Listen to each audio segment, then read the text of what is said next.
Eh bien bonjour à tous, bienvenue dans cette nouvelle analyse de séquence. Cette semaine, j'ai choisi pour vous le film le plus célèbre de Charles Chaplin, Le Dictateur en 1940. On parlera évidemment de tout ce qui englobe le film tout à l'heure. Je voudrais qu'on commence l'extrait assez rapidement. J'ai choisi donc un extrait qui est à peu près dans la première moitié du film. Au milieu de la première moitié, c'est le moment donc, où le petit barbier juif rentre chez lui. Alors, on va rappeler un petit peu ce qui s'est passé au début du film. Le tout début du film, on se croirait dans Charlot Soldat, c'est le petit barbier juif, en fait pendant la guerre de 14-18, qui est au front. Ensuite, il a un accident, il devient amnésique, et donc, en 1939 à peu près, eh bien, là, il rentre chez lui, mais donc de très longues années après, mais lui, comme il est amnésique, il ne se rend pas compte que le temps a passé. C'est donc maintenant que, à ce moment précis que commence l'extrait. Quels sont les enjeux de cet extrait? Eh bien, les enjeux, c'est le choc émotionnel, affectif, le choc de société aussi, que va devoir recevoir en pleine face le petit barbier juif interprété par Chaplin. Donc on va voir dans tout cet extrait comment se traduit par la mise en scène le choc ressenti par ce personnage.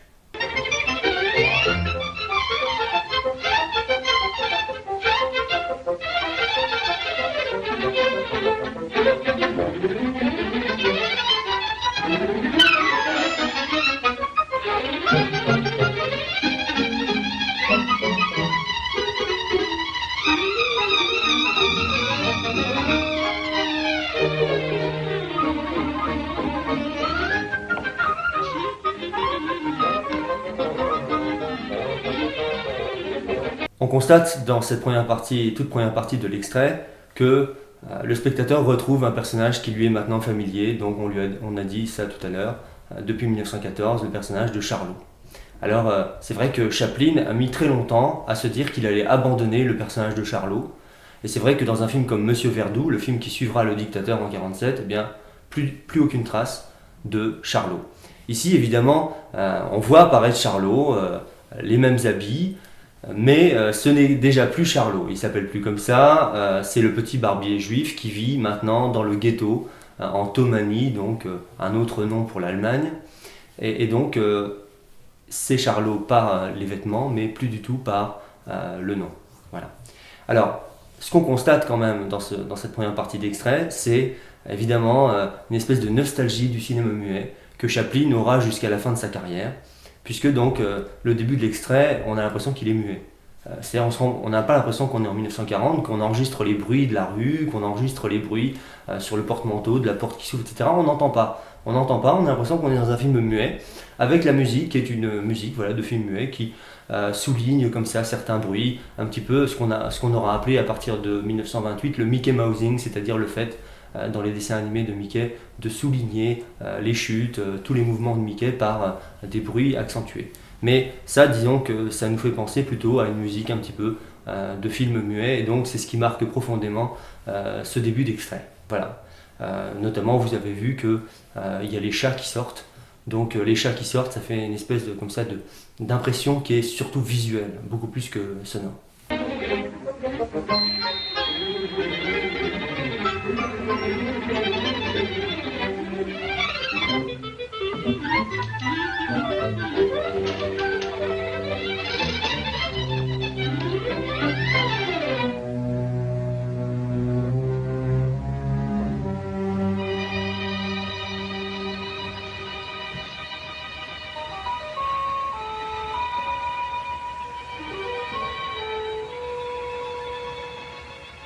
Une fois cette première impression très agréable de retrouver Charlot dans Le Dictateur, eh bien quand même on se rend compte que là il y a autre chose.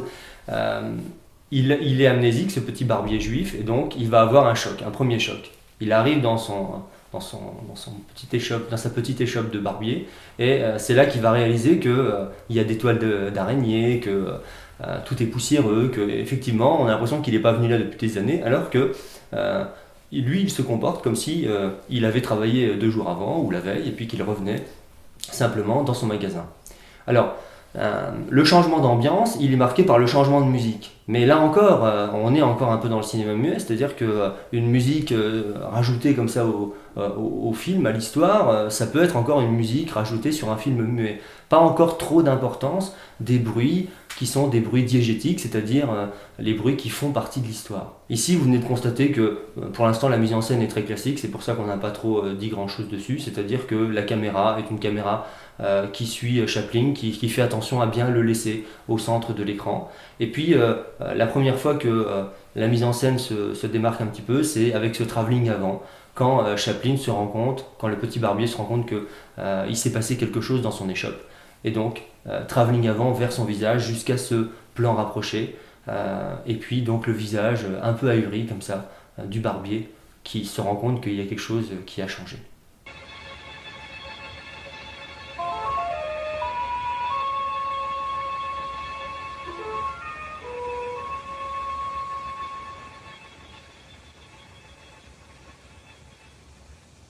Hey, go on, beat it up there. Come on, get out of here, you, go on.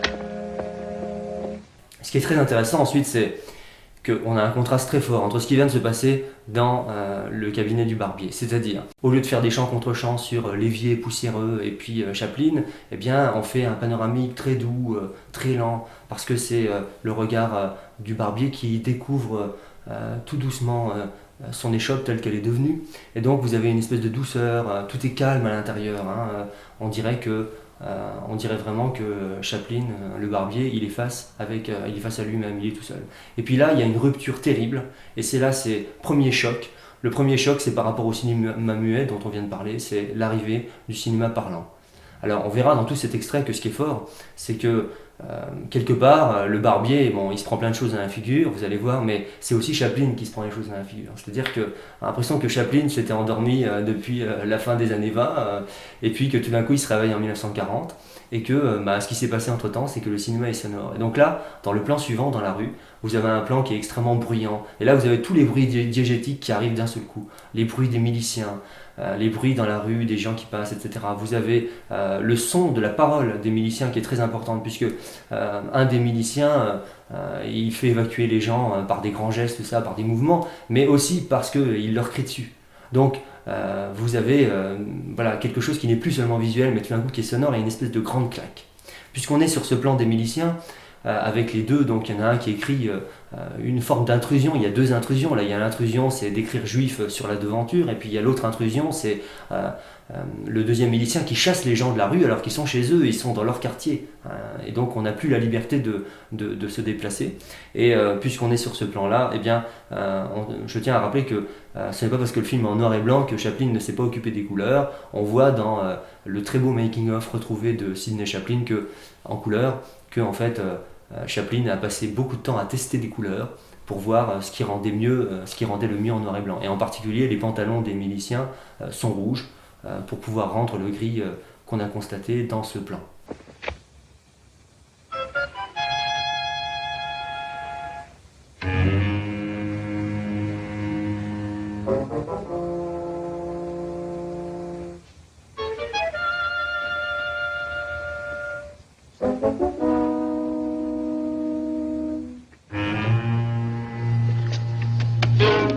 What do you think you're doing? I really don't know. Well, you leave that alone. Don't be silly. I'm not silly. I appreciate that. When you talk to me, hail Hinkle and salute. On vient d'assister ici à un montage alterné, c'est-à-dire alternance entre deux situations simultanées. Chaplin, le barbier, à l'intérieur de son cabinet, et puis dehors, le milicien, dans la rue. Et comme dans la plupart des montages alternés, eh bien, les deux actions simultanées, à un moment donné, convergent. Ici, c'est ce qui se passe, puisqu'il va sortir, Chaplin, voir ce qui se passe dehors, et se confronter avec le milicien. La rencontre va être très brutale. Vous avez d'abord un plan large qui nous permet de voir les deux personnages devant, mais très rapidement, on va passer sur un plan qui est beaucoup plus serré, un plan rapproché, et donc qui va marquer l'enfermement. C'est-à-dire qu'alors qu'on est dans la rue et qu'on devrait respirer, qu'on devrait être à l'aise, qu'on devrait avoir de la place et pouvoir se sentir libre, eh bien, on se sent encore plus oppressé qu'à l'intérieur du cabinet de barbier. Donc on est enfermé dans ce plan très serré qui fait un plan rapproché, et puis pour ajouter à cette oppression, à cet enfermement, eh bien, le milicien, il essaye de prendre toute la place dans le cadre. Donc, il se déplace vers la droite, la caméra le suit parce que c'est lui qui est le plus important, le plus énergique, qui témoigne du plus d'énergie possible. Et il va essayer de faire sortir, il va réussir à faire sortir tout simplement Chaplin du cadre, un peu comme si il était en train de l'évincer de son univers quotidien. Il va l'évincer de sa boutique de barbier et après il va l'évincer de son quartier. Et on sait ce qui va se passer dans la suite du film. Le barbier se retrouve dans un camp de concentration. Et donc, cette oppression, elle se fait, encore une fois, j'insiste, beaucoup grâce au son, à la bande sonore, c'est-à-dire à la voix. C'est pas simplement le corps de ce grand milicien qui avance vers Chaplin, c'est aussi sa voix, parce que c'est finalement un personnage qui parle, mais en plus qui crie, et qui se confronte, et qui prend vraiment le pouvoir sur un personnage qui est petit déjà physiquement, et en plus qui est muet. Donc, l'oppression se fait vraiment sentir dans ce plan. Who are you anyway? I'll show you who I am. Come down to headquarters. Say, that's my shop. I don't care if it isn't. Shut You up. come down. You leave me alone. Oh, going to put up a fight, are you? Come on down to headquarters. Shoot you. Now, let me tell you something. Après ce plan donc très fort, hein, qui est assez long d'ailleurs, hein, sur le milicien qui pousse Chaplin, vous avez le plan suivant qui est tout aussi intéressant parce que tout d'un coup, eh bien, simplement en changeant d'échelle, on va changer de ton, on va changer de registre. Le tout début de l'extrait, c'était Charlot, donc ça faisait penser évidemment à quelque chose d'assez agréable, de drôle, avec les chats qui sortent, etc. Ensuite, on a l'oppression, on a quelque chose de très tragique, qui relève de la souffrance, d'être jeté de chez soi. Et puis ensuite, là, on change d'échelle, on se retrouve avec un plan large. Et là, en fait, c'est le mouvement des corps qui va reprendre le dessus, comme d'habitude chez Chaplin, c'est-à-dire c'est le burlesque des corps. Et donc là, on va replonger dans quelque chose finalement de beaucoup plus drôle, de beaucoup plus comique. Donc on va retrouver maintenant les postures de Chaplin en avant, en arrière, on va retrouver évidemment les pots de peinture, etc. Mais on n'est plus en 1918. C'est-à-dire qu'il n'y a pas... Ce qui est fort maintenant dans Le Dictateur, c'est qu'on n'a plus seulement des mouvements de corps, on a aussi les gags qui sont sonores. Et ce sont les vrais bruits, alors pas tout à fait les vrais bruits exagérés, accentués évidemment par Chaplin, mais les bruits donc du pinceau, on verra tout à l'heure d'autres bruits, les bruits des coups, donc le son finalement se marie assez bien dans ce plan-là, avec l'image pour renforcer le burlesque qu'on connaissait déjà dans les années 20. Are you a policeman? Arrest that man for assault. Come here, you. Leave me alone. Attacking a stormtrooper. Hold him. Take it down. My lawyers. Come on. Leave me alone. Why, you? Oh, gentlemen. Je m'arrête forcément sur le plan sur Paulette Goddard, puisque Paulette Goddard, qui était à la fois la compagne de Chaplin dans la vie, qui est un des rôles principaux du film précédent de Chaplin, Les temps modernes, en 1936, c'est-à-dire 4 ans avant, eh bien, Paulette Goddard, eh bien, c'est la femme la plus importante du film, dans un film qui apparaît souvent dans la mémoire des spectateurs comme étant masculin, parce que le film, qu'est-ce que c'est ? Eh bien, c'est finalement les destins croisés de deux personnages, du dictateur Hinkle et du barbier juif, tous deux interprétés par Chaplin. À ce sujet, on peut quand même, il faut rappeler que le parallèle entre Hitler et Chaplin est souvent troublant, c'est-à-dire que Hitler et Chaplin sont nés la même année et le même mois et dans la même semaine, les 16 et 20 avril 1889, et qu'ensuite il y a tout un tas comme ça de ressemblances qui sont étranges. Par exemple, le fait que Chaplin il ait choisi le personnage d'un vagabond pour devenir célèbre, et que Hitler, quand il a été refusé à l'école des beaux-arts, qui s'est retrouvé dans la misère avant d'être engagé dans l'armée, eh bien, il s'est retrouvé lui aussi vagabond en Allemagne. Ensuite, c'est ça, on pourra en reparler dans le film, mais ce qui est intéressant, c'est justement le parallèle entre ces deux personnages qui ne font qu'un, qui sont finalement deux versants d'une même personne, le versant du bien, le versant du mal. Mais je disais donc, Paulette Goddard, c'est la figure féminine dans ce film qui nous paraît souvent dans nos souvenirs masculin. Voilà. À noter aussi que le prénom de Paulette Goddard dans Le Dictateur, c'est Anna, et Anna, c'est un hommage à la mère de Chaplin qui portait ce prénom, et que Chaplin n'a pas vu longtemps puisqu'elle a été internée dans un hôpital psychiatrique quand il était très jeune, ce qui a d'ailleurs ensuite inspiré à Chaplin de réaliser Le Kid, c'est-à-dire un film où l'enfant est seul avec son père. Oh, he bit my finger. There.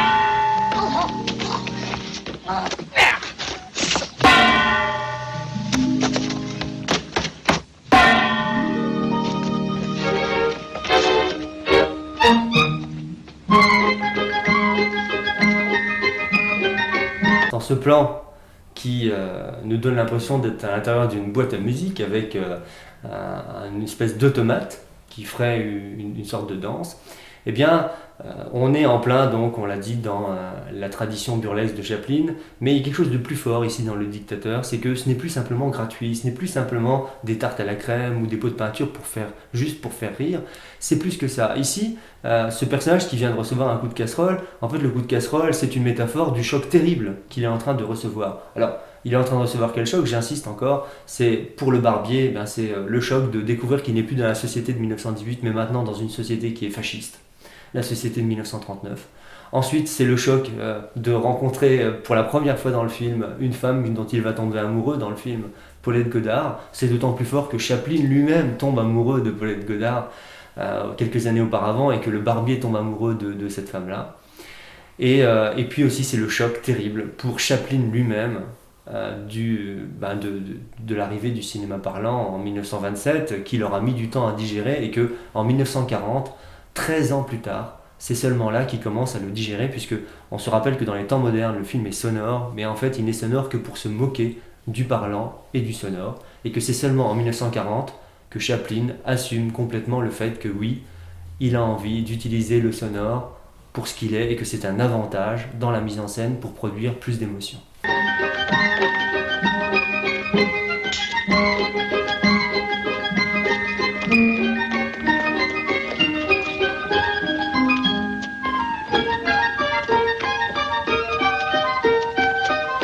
How do?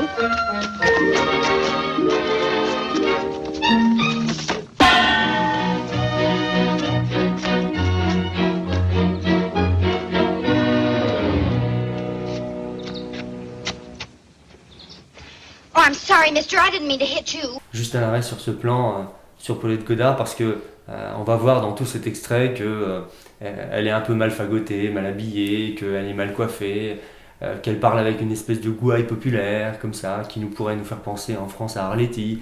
Et pourtant, on a l'impression que c'est la plus belle femme du monde, hein. C'est-à-dire que on ressent ce que peut ressentir Chaplin ou ce que peut ressentir le barbier, c'est-à-dire tout d'un coup on tombe amoureux un petit peu de Paulette Goddard dans cette irruption à sa fenêtre.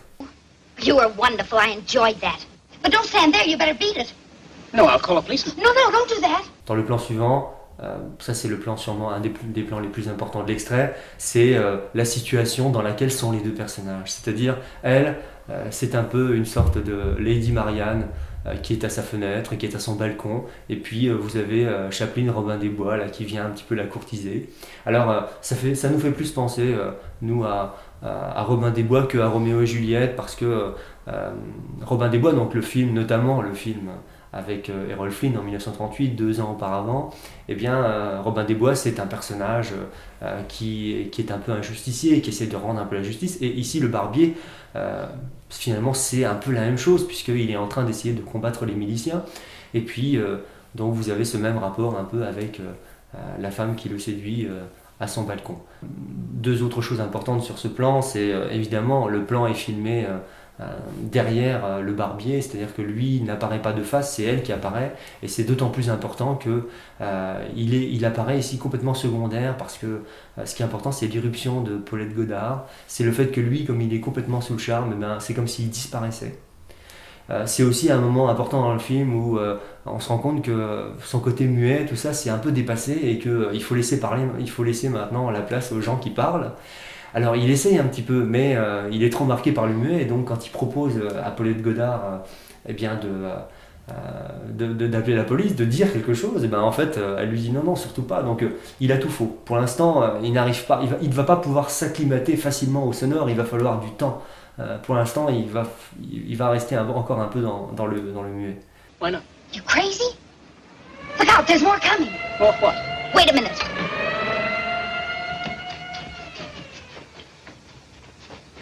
Je m'arrête maintenant sur ce plan parce que, alors on vient de voir que à partir du moment où elle apparaît à la fenêtre, eh bien Anna, Paulette Goddard, devient complètement centrale dans le film. Et alors que jusqu'à présent, dans la mise en scène, dans le cadre, c'était Chaplin qui était complètement centrale presque à chaque plan, eh bien maintenant c'est fini. On l'a vu de dos, Chaplin. Il est moins important, il n'est plus si important. C'est Paulette Goddard qui est maintenant au centre du cadre. Et donc on va la suivre quand elle quitte sa fenêtre, qu'elle descend dans la cour, elle devient complètement centrale, le mouvement de caméra est complètement calqué sur elle, donc d'abord un panoramique vers la gauche, ensuite qui se termine par un travelling vers le bas. Et la fin de ce travelling vers le bas, c'est terrible parce que ça s'arrête sur une porte fermée. Et la porte fermée, donc, c'est un peu ce qui symbolise le choc, encore une fois du barbier, c'est-à-dire que il arrive chez lui et il se heurte, il se prend une porte vraiment en pleine face, la porte donc du choc de tout cet extrait. Et c'est aussi cette porte, c'est aussi l'oppression, donc l'absence, finalement, la disparition des libertés individuelles et collectives dans ce ghetto, le ghetto de la Tomanie, là, le quartier juif, où dans la rue, finalement, on n'est plus libre. Hein, on peut même plus se promener dans la rue, on est obligé de rester chez soi. Donc on est enfermé dehors. Et puis après, pour terminer sur ce plan, je dirais que, alors c'est pas, ici dans Le Dictateur, c'est ça qui est fort, c'est que c'est un film quand même qui est plein d'espoir, et donc cette porte, eh bien, si on reste jusqu'à la fin du plan, et on va rester jusqu'à la fin du plan, en fait elle s'ouvre, et qui est-ce qui l'ouvre? Bien, c'est Paulette Goddard. Donc en fait, qui apporte comme ça cette notion d'espoir à Chaplin? Eh bien, c'est Paulette Goddard qui vient lui ouvrir la porte, et en fait elle lui donne une porte de sortie, vers où? En fait, la porte de sortie, c'est pas vers la rue, c'est ça qui change de d'habitude. C'est pas quitter une habitation pour aller dans la rue, c'est quitter la rue pour aller à l'intérieur d'une habitation. Voilà. Et donc, grâce à ce personnage féminin, eh bien, le barbier va s'en sortir. Come in here! What's wrong with you? There's no use being foolhardy. Toujours dans cette prédominance, cette domination complète de Anna sur le barbier, eh bien, elle le prend par le bras dans la rue, elle vient le chercher. On a l'impression qu'il ne prend plus de décision, il se laisse complètement entraîner, il ne sait plus quoi faire. D'accord ? Et donc, finalement, eh bien, elle le prend par le bras, elle l'emmène, et là, à ce moment-là, eh bien, vous avez le panoramique qui est complètement contrôlé par Paulette Goddard, puisque il répond absolument, il suit parfaitement le mouvement, les décisions, les prises d'initiative prises par Paulette Goddard. Une fois qu'on est à l'intérieur de la cour, eh bien, vous constatez que, bizarrement, même s'ils sont à quelques centimètres l'un de l'autre, on a l'impression toujours qu'ils sont dans deux univers différents. En fait, la frontière marquée par le bord de la porte et le bord du mur, eh bien, finalement, installe les deux personnages dans des univers qui sont différents. Vous avez donc Paulette Goddard qui est plutôt dans un univers donc, encore une fois du cinéma parlant, du cinéma sonore, et puis Chaplin en fait qui n'ose plus rien dire, qui est complètement le barbier complètement installé et complètement un peu frustré dans son univers du cinéma muet. Voilà. Donc c'est ce qui va se vérifier dans la suite de l'extrait.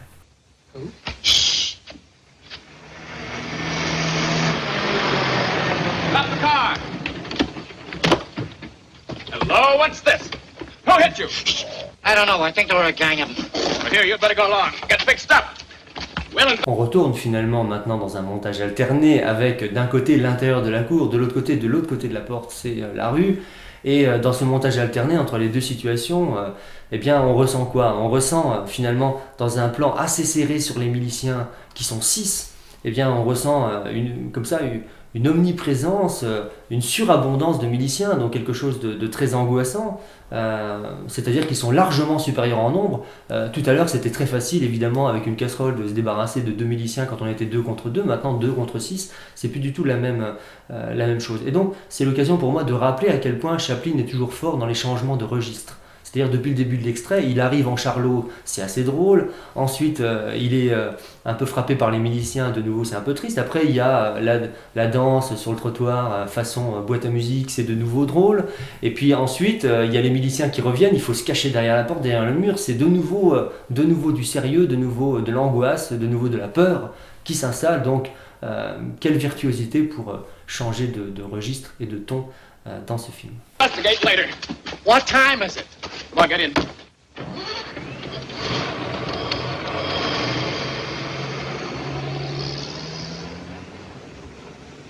I don't see what is it.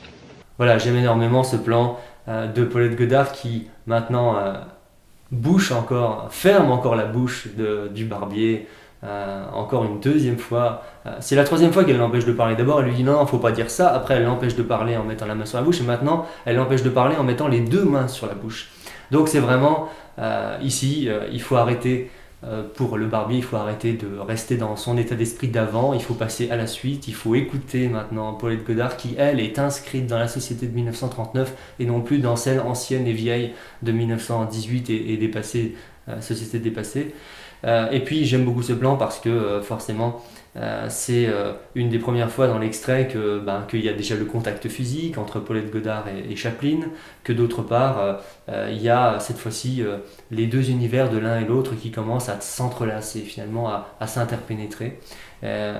Parce que en fait elle est toujours sur son univers de porte, lui sur le mur, mais on remarque qu'il s'est un peu avancé, qu'il ose un petit peu avancer vers, il a franchi la barre de la porte, et puis qu'elle, grâce à ses deux mains, grâce à ses deux bras, eh bien, elle fait le lien physique entre les deux, et donc annonce déjà que il va y avoir un rapprochement, mais pas simplement un rapprochement amoureux, un rapprochement aussi de soutien idéologique et de lutte contre l'envahisseur, contre le fascisme. Voilà.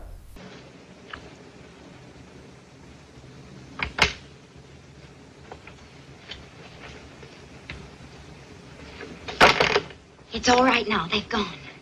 Thanks, mister. Ah, that did me a lot of good. You sure got nerve the way you fought back. That's what we should all do, fight back.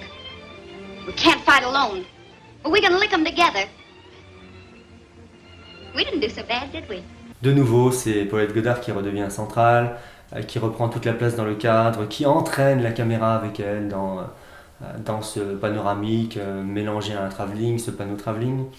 Et de nouveau, finalement, après ce rapprochement qui a été court, eh bien, il y a de nouveau une forte séparation entre les deux, parce que ce rassemblement des deux personnages et puis de tous les gens qui vont vouloir lutter contre le fascisme, eh bien, il ne se fera pas du jour au lendemain. Il va falloir du temps pour que les gens se rassemblent, comprennent qu'il faut agir ensemble. Évidemment, donc, la mise en scène, eh ben, elle va suivre cette idée très simple, c'est qu'à partir du moment où elle lui enlève les mains de la bouche, eh bien, on va retourner en chant contre chant, c'est-à-dire que chacun va de nouveau se retrouver seul dans son cadre, que lui, il va rester dans son cadre muet, que elle va rester dans son cadre parlant. D'ailleurs, elle parle beaucoup, avec toujours cette gouaille qu'on a évoquée tout à l'heure. Et puis, ce qui est intéressant, c'est qu'on retrouve de nouveau, alors qu'elle était descendue de son balcon, eh bien, elle retourne sur son balcon, on retrouve une situation où elle est en hauteur sur son escalier et que Chaplin et que le barbier, lui, il est en bas. Donc, il y a de nouveau une différence de hauteur entre les deux. Et ensuite, au niveau des paroles, eh bien, c'est sûr que c'est cet extrait qui répond directement au discours final de Chaplin.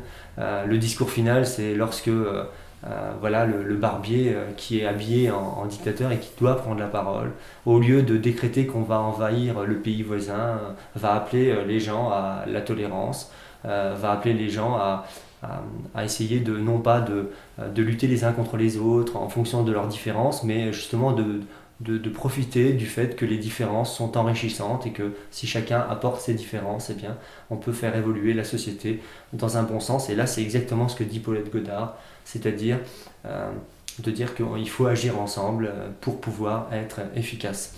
On se rappelle que Paulette Goddard jouait déjà un rôle important dans les temps modernes, et que dans les temps modernes, eh bien, il y avait déjà, rappelez-vous, Chaplin mène sans le vouloir une manifestation comme ça populaire dans les rues dans les temps modernes, eh bien, on avait déjà un petit peu ce sentiment que ensemble les gens sont plus forts et peuvent changer les choses.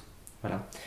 C'est le discours de fin du dictateur, et c'est ce genre de discours dans les temps modernes ou dans le dictateur qui vaudront ensuite à Chaplin dans les années suivantes, dans les années du macartisme et de la chasse aux sorcières, eh bien, d'être poursuivi et de devoir ensuite quitter les États-Unis, car c'est à cause aussi de ces films qu'on l'a soupçonné d'être communiste. Ce qui n'était pas tout à fait le cas en réalité. So long.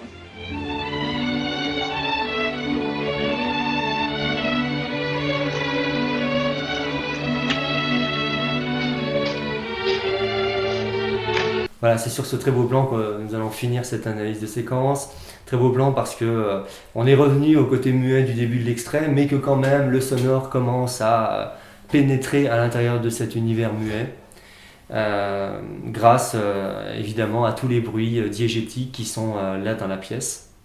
Et puis un très beau plan parce que on a l'impression que c'est Chaplin qui n'a pas compris tout de suite ce qui lui est arrivé pendant l'extrait et qui comprend seulement maintenant. Il revient dans son univers familier de son cabinet de barbier et là il s'arrête et il se dit mais oui, je viens de vivre quelque chose d'énorme, c'est-à-dire que je viens de vivre le choc affectif amoureux, je viens de vivre le choc, encore une fois, de la société fasciste qui a envahi sa vie quotidienne, et puis Chaplin aussi qui vient de ressentir le choc du passage au parlant. Moi, ce que je dirais pour finir, c'est je dirais que Le Dictateur, donc, c'est le film le plus célèbre de Chaplin, qui est classé généralement dans les classements des films mondiaux, généralement au moins parmi les 20 meilleurs films du monde, c'est un film qui a coûté 2 millions de dollars pour 1940, c'était énorme par rapport au coût de la vie, que ça correspond aussi à une mégalomanie de Chaplin. Chaplin est connu pour parfois avoir fait durer les tournages plusieurs années parce qu'il n'était pas content des plans, qu'il fallait recommencer. Que par exemple cette rue du Ghetto, elle a été en secret construite à un endroit en Californie et que lorsqu'il a été détruit ce décor et que Chaplin a constaté qu'il manquait des plans, eh bien il a tout fait reconstruire, même si ça coûtait cher, pour pouvoir recommencer. Donc une espèce de mégalomanie. Et donc j'en viens, en parlant de la mégalomanie, à dire que il fallait peut-être un personnage aussi fort, avec une aussi grande mégalomanie que Chaplin, avec ce qu'il a réussi à créer, c'est-à-dire un mythe, parce que Chaplin c'est un mythe. Il fallait sûrement un mythe aussi fort que Chaplin pour pouvoir se dresser face à un autre mythe, celui d'Hitler. Et donc, on a dit à quel point les deux existences pouvaient être liées. On a l'impression dans Le Dictateur que finalement ce sont les deux versants d'un même personnage et qu'à la fin, on a l'impression qu'il n'y a plus deux personnages, il n'y en a plus qu'un, c'est-à-dire les habits de Hinkle avec à l'intérieur la personnalité, les sentiments du barbier. Et donc vous avez comme ça quelque chose de très fort qui s'est rapproché. Hitler a toujours démenti avoir vu Le Dictateur, a toujours dit qu'il détestait Chaplin, qu'il le considérait comme un juif, alors qu'en fait c'était pas vraiment le cas. Mais en fait, on sait maintenant que Hitler a fait demander à voir en projection privée Le Dictateur dans ses locaux. Il avait absolument envie de voir le film de Chaplin. Voilà. Ensuite, pour terminer, je dirais que vous avez vu donc que cet extrait a symbolisé le choc sous toutes ses formes, on ne va pas y revenir. Et le discours final du dictateur, qui est un discours qui nous rappelle terriblement le discours de la même année, en 1940, du film de John Ford, Les raisins de la colère, le discours de fin en fait aussi d'Henry Fonda. Et bien ce discours qui dure quasiment 10 minutes, en fait, est d'une telle force que quand on voit le film, on repense à ce discours encore pendant les jours qui suivent la projection du film. Et ce discours a tellement marqué les gens qu'on dit que Franklin Roosevelt, le président d'alors, juste après la sortie du film, a invité Chaplin dans son bureau en lui demandant s'il était d'accord pour rejouer devant lui le discours de fin devant Roosevelt pour réentendre ce discours extraordinaire. Plein d'espoir et de positif. Voilà, merci.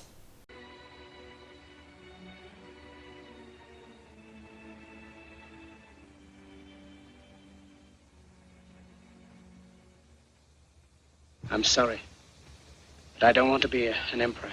That's not my business. I don't want to rule or conquer anyone. I should like to help everyone if possible. Jew, Gentile, black man, white. We all want to help one another. Human beings are like that. We want to live by each other's happiness, not by each other's misery. We don't want to hate and despise one another. In this world, there's room for everyone, and the good earth is rich and can provide for everyone. The way of life can be free and beautiful, but we have lost the way. Greed has poisoned men's souls, has barricaded the world with hate, has goose-stepped us into misery and bloodshed. We have developed speed, but we have shut ourselves in. Machinery that gives abundance has left us in want. Our knowledge has made us cynical, our cleverness hard and unkind. We think too much and feel too little. More than machinery, we need humanity. More than cleverness, we need kindness and gentleness. Without these qualities, life will be violent and all will be lost. The aeroplane and the radio have brought us closer together. The very nature of these inventions cries out for the goodness in men, cries out for universal brotherhood, for the unity of us all. Even now, my voice is reaching millions throughout the world, millions of despairing men, women, and little children, victims of a system that makes men torture and imprison innocent people. To those who can hear me, I say, do not despair. The misery that is now upon us is but the passing of greed, the bitterness of men who fear the way of human progress. The hate of men will pass and dictators die, and the power they took from the people will return to the people. And so long as men die, liberty will never perish. Soldiers, don't give yourselves to brutes, men who despise you, enslave you, who regiment your lives, tell you what to do, what to think, and what to feel, who drill you, diet you, treat you like cattle, use you as cannon fodder. Don't give yourselves to these unnatural men with machine minds and machine hearts. You are not machines. You are not cattle. You are men. You have the love of humanity in your hearts. You don't hate. Only the unloved hate. The unloved and the unnatural. Soldiers, don't fight for slavery, fight for liberty. In the 17th chapter of St. Luke it is written, the kingdom of God is within man, not one man nor a group of men, but in all men, in you. You, the people, have the power to create machines, the power to create happiness. You, the people, have the power to make this life free and beautiful, to make this life a wonderful adventure. Then in the name of democracy, let us use that power. Let us all unite. Let us fight for a new world, a decent world, that will give men a chance to work, that will give youth a future and old age a security. By the promise of these things, brutes have risen to power, but they lie. They do not fulfill that promise. They never will. Dictators free themselves, but they enslave the people. Now let us fight to fulfill that promise. Let us fight to free the world, to do away with national barriers, to do away with greed, with hate and intolerance. Let us fight for a world of reason, a world where science and progress will lead to all men's happiness. Soldiers, in the name of democracy, let us all unite!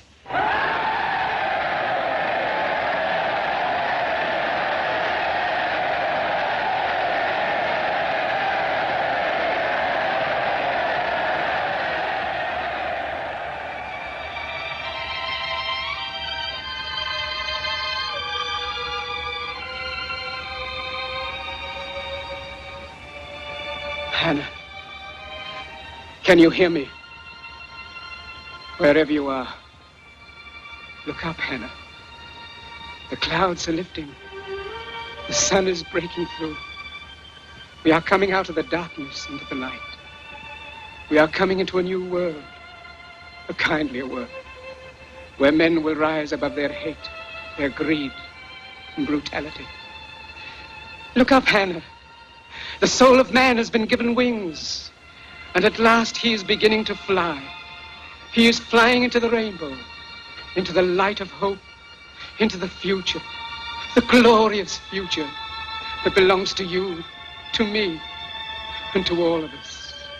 Look up, Hannah. Look up.